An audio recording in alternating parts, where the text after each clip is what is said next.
नमस्कार। हमारे एक और नए सफ़र में आप सबका स्वागत है।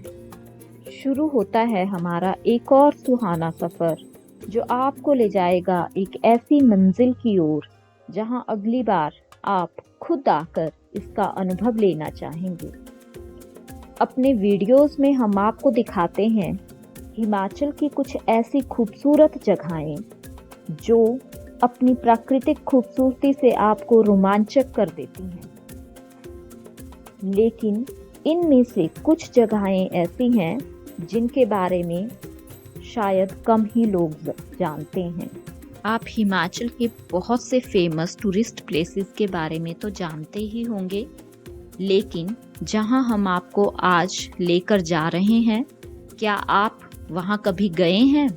अगर गए हैं तो हमें कमेंट में लिख के अपना अनुभव ज़रूर बताएं, और अगर नहीं तो अगली छुट्टियों में ज़रूर जाकर आएं। तो चलिए आज हम चलते हैं मंडी के एक खूबसूरत से पहाड़ी गांव केलोधार की ओर। केलोधार जंजली वैली की ओर पड़ता है, लेकिन मंडी से केलोधार जाने के लिए आपके पास दो रास्ते हैं। एक जो रास्ता आप हमारे वीडियो में देख रहे हैं, यह रास्ता बाया चैल चौक होकर जाता है और लगभग 60 किलोमीटर लंबा है। आपको आराम से 2 से 3 घंटे केलोधार पहुंचने में लगेंगे, लेकिन रास्ता बहुत ही खूबसूरत है और रोड भी साफ है। और दूसरा रास्ता जाएगा बाया पंडोह होकर, वह रास्ता भी साफ है और शायद चैल चौक के रास्ते से थोड़ा छोटा भी है।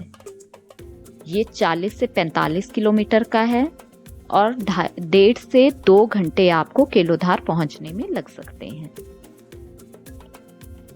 दोनों ही रास्ते बहुत सुंदर हैं। रास्ते में आपको पहाड़ों के खूबसूरत नज़ारे नजर आते रहेंगे।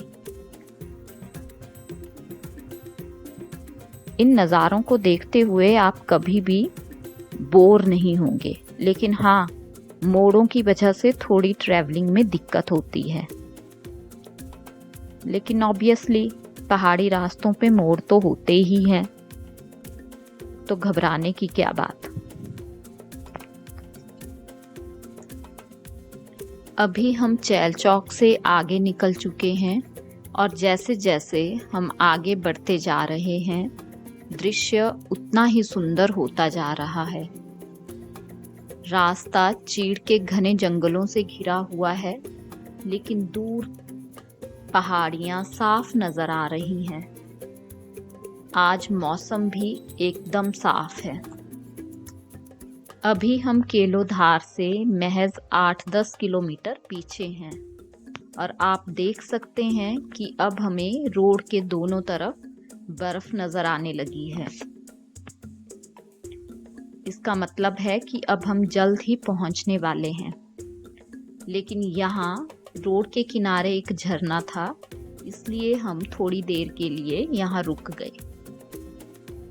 यहाँ रुके हुए लोगों ने बताया कि झरने का पानी साफ है, इसलिए हम भी फ्रेश होने के लिए थोड़ी देर रुक गए। हमने सोचा हम भी हाथ मुंह धोकर थोड़ा फ्रेश हो लेते हैं।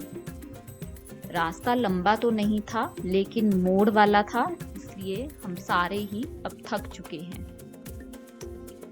केलोधार पहुंचते ही हम सब ने गरम चाय की चुस्कियां ली, क्योंकि सभी को ठंड बहुत लग रही थी।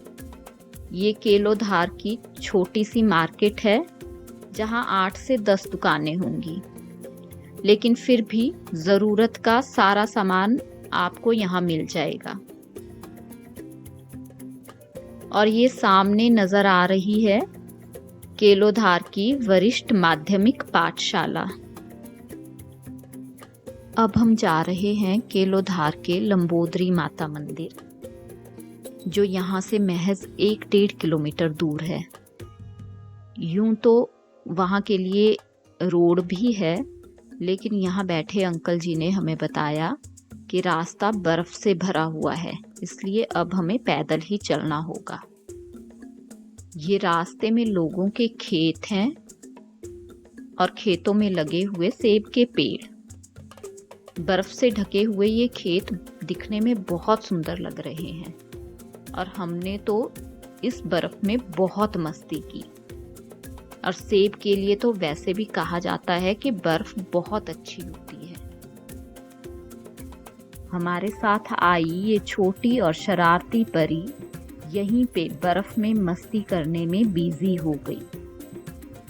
इसलिए अब हम अपनी आगे की यात्रा करेंगे अपने अगले वीडियो में और करेंगे माता लंबोदरी के दर्शन और देखेंगे माता का बर्फ से ढका हुआ प्यारा सा मंदिर और सुनेंगे माता की कथा। इसलिए आप इंतजार कीजिए हमारे अगले वीडियो का और यकीनन आपको उसे देखने में भी इतना ही मजा आने वाला है।